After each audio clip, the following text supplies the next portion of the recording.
എടിത് ആ മായയുടെ വീഡിയോ ഉണ്ടോ? ജോർജിയ പോയേക്കുന്ന റീൽസ് ഇടേ, അതായത് മറ്റേ ഇതിനില്ല ന്യൂ ഇയർ പാർട്ടി അവര് ഇവരൊക്കെ ഇല്ലേ. നമ്മുടെ കാര്യമാണ് നോക്കേണ്ടത്. ഒരു വൈബും ഇല്ല, ചുമ്മാ ഇവിടെ ചത്തു കുത്തി മാറിയിരിക്കും. ഇങ്ങനെ കൊള്ളത്തുള്ളൂ നമ്മളെ കൊണ്ട്. അതെ, നമ്മുടെ 2025 നോക്കിയേ മൊത്തം ഫ്ലോപ്പ് ആയിരുന്നു. ഹോസ്പിറ്റൽ കേസ് അല്ലെങ്കിൽ വയ്യാഴിക നാണക്കേട്. ആലോചിക്കുമ്പോ 2026 ഇനി എന്ത് മാറ്റം ഉണ്ടാകാൻ വേണ്ടിയിട്ടാണ്. അവരുടെ ഫോട്ടോ നോക്കി ഇങ്ങനെ വിഷമിച്ചിരിക്കുന്നു. തന്നെയാണ് നമ്മുടെ യോഗം. എന്തുവാ രണ്ടുപേരും ഇവിടെ?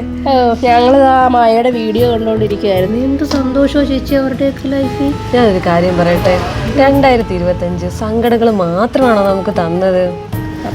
മറ്റുള്ളവരുടെ ലൈഫ് വെച്ച് നോക്കുമ്പോൾ ചിലപ്പോൾ നമുക്ക് സങ്കടമൊക്കെ വരും. ജോർജിയയിൽ പോയെന്നിരിക്കും, അഫ്ഗാനിസ്ഥാനിൽ പോയെന്നിരിക്കും, നമുക്ക് പലതും തോന്നും. പക്ഷെ നമ്മുടെ ജീവിതത്തിലേക്ക് നോക്കുമ്പോൾ എത്രമാത്രം നന്മകളാണ്. ഹോസ്പിറ്റൽ കേസൊക്കെ ഉണ്ടായിരുന്നില്ല, നമ്മളിപ്പോൾ ആരോഗ്യത്തോടെ ജീവനോടുണ്ടല്ലോ. നമ്മുടെ കുഞ്ഞുങ്ങളും നമ്മുടെ കുടുംബവും നമ്മുടെ കാര്യങ്ങളെല്ലാം നടന്നല്ലേ.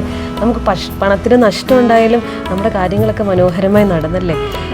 ഇപ്പം നിങ്ങളുടെ മനസ്സിലുള്ള ഒരു നന്ദിയുടെ ഒരു കുറവാണ്. നന്ദി ഒന്ന് ഫീൽ ചെയ്ത് കഴിഞ്ഞാൽ മാറാവുന്ന കാര്യം മാത്രമേ ഉള്ളൂ. 2025 ഏറ്റവും നന്ദിയോടെ നമുക്ക് പറഞ്ഞു വിട്ടിട്ട് 2026 ഏറ്റവും മനോഹരമായിട്ട് നന്ദിയോടെ സ്വീകരിക്കാൻ റെഡി ആയാലോ? ചെയ്തു നോക്കാം. ചെയ്തു നോക്കാം.